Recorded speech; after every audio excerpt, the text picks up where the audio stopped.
ಇಲ್ಲಿ D K Shivakumar ಅವರು CM dinner party ಜನ ಸಮಸ್ಯೆಗಳಿಲ್ಲ, ಅಧಿವೇಶನ ಆಗ್ತಾ ಇದೆ, ಡೆವಲಪ್ಮೆಂಟ್ ಕಡೆ ಗಮನ ಕೊಡ್ತಾರೆ, ಒಂದೆಲ್ಲ ವಾತಾವರಣ ನಿರ್ಮಾಣ ಆಗ್ತಾ ಇದೆ.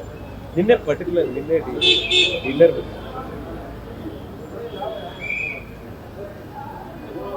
ಆಡಳಿತ ಪಕ್ಷದ breakfast meeting, lunch meeting, dinner meeting,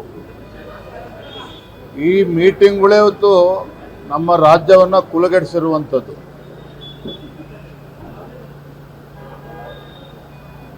ಪದೇ ಪದೇ ಕಳೆದ 3-4 ತಿಂಗಳುಗಳಿಂದ ಡಿನ್ನರ್ ಮೀಟಿಂಗ್ಗಳನ್ನು ಮಾಡಿಕೊಂಡು ಇವರ ಡಿನ್ನರು ಲಂಚ್ ಮೀಟಿಂಗ್ ಭರಾಟೆಯಲ್ಲಿ ರಾಜ್ಯದ ಆಡಳಿತವನ್ನ ಸಂಪೂರ್ಣವಾಗಿ ಮರೆತಿರುವಂಥದ್ದು.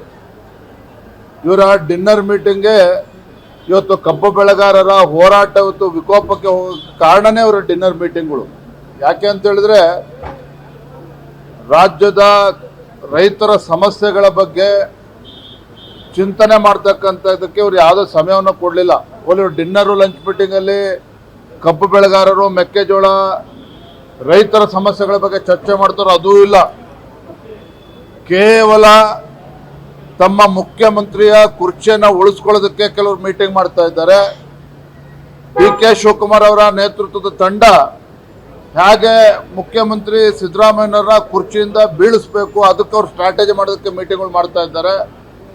ಇದರ ನಡುವೆ ಆಡಳಿತ ಯಂತ್ರ ಸಂಪೂರ್ಣವಾಗಿ ಕುಸಿದು ರೈತರು ಬೀದಿಗೆ ಬರುವಂತ ಪರಿಸ್ಥಿತಿ ನಿರ್ಮಾಣ ಮಾಡಿದ್ದಾರೆ. ನಾವು ಬೆಳಗಾವಿ ಅಧಿವೇಶನ ಪ್ರಾರಂಭ ಆಗುವ ಮುಂಚಿತವಾಗಿಯೇ ಸ್ಪಷ್ಟವಾಗಿ ಹೇಳಿದ್ವಿ, ಒಂದು 10 ದಿನ ಮುಂಚಿತವಾಗಿ, ಕನಿಷ್ಠ ಬೆಳಗಾವಿಯ ಚಳಿಗಾಲದ ಅಧಿವೇಶನ ಹೋಗುವ ಮುಂಚಿತವಾಗಿ ಆದರೂ ತಮ್ಮ ಈ ನಾಯಕತ್ವದ ಸಮಸ್ಯೆನ ಬಗೆಹರಿಸಿಕೊಳ್ಳಿ. ಮುಖ್ಯಮಂತ್ರಿ ಕುರ್ಚಿಗೆ ಕಾಳಗ ನಡೀತಾ ಇದೆ, ಇದು ಕಾಂಗ್ರೆಸ್ ಪಕ್ಷದ ಆಂತರಿಕ ವಿಚಾರ ಅಲ್ಲ. ಮುಖ್ಯಮಂತ್ರಿ ಕಾಂಗ್ರೆಸ್ ಮುಖ್ಯಮಂತ್ರಿಗಳಲ್ಲ, ರಾಜ್ಯದ ಮುಖ್ಯಮಂತ್ರಿಗಳು, ರಾಜ್ಯದ ಆಡಳಿತ ಚುಕ್ಕಾಣಿಯನ್ನು ನಡೆಸ್ತಕ್ಕಂಥ ಮುಖ್ಯಮಂತ್ರಿಗಳು ಇಷ್ಟೊಂದು ಗೊಂದಲವನ್ನ ಮಾಡಿಕೊಂಡು ಯಾವ ಕಾಟಾಚಾರಕ್ಕೆ ನೀವು ಬೆಳಗಾವಿನಲ್ಲಿ ಚಳಿಗಾಲ ಅಧಿವೇಶನ ಮಾಡೋದು ಬೇಡ, ಬೇಕಾದ್ರೆ ಪೋಸ್ಟ್ಪೋನ್ಮೆಂಟ್ ಮಾಡಿ ಅಂತಾನು ಹೇಳಿದ್ವಿ ನಾವು. ಮುಂದೂಡಿ ನೀವು ನಾಯಕತ್ವದ ಗೊಂದಲದ ನಡುವೆ ಚಳಿಗಾಲದ ಅಧಿವೇಶನ ಯಾವ ಪುರುಷಾರ್ಥಕ್ಕೆ ಮಾಡ್ತೀರಿ, ನಾಯಕತ್ವ ಗೊಂದಲವನ್ನ ಬಗೆಹರಿಸ್ಕೊಂಡು ಆಮೇಲೆ ಬನ್ನಿ ಅಂತ ಹೇಳಿದ್ವಿ, ಅದನ್ನು ಕೂಡ ಕೇಳಿಲ್ಲ. ಇಲ್ಲಿಗೂ ಬಂದು ಈ ಡಿನ್ನರ್ ಪಾಲಿಟಿಕ್ಸ್ ಮುಂದುವರೆದಿರ್ತಕ್ಕಂಥದ್ದು ನಿಜವಾಗ್ಲೂ ಕೂಡ ನಾಡಿನ ಜನತೆಗೆ ಮಾಡ್ತಾ ಇರ್ತಕ್ಕಂಥ, ಪ್ರಜಾಪ್ರಭುತ್ವಕ್ಕೆ ಮಾಡ್ತಾ ಇರ್ತಕ್ಕಂಥ ಅಪಮಾನ ಇವತ್ತು ಕಾಂಗ್ರೆಸ್ ಪಕ್ಷ.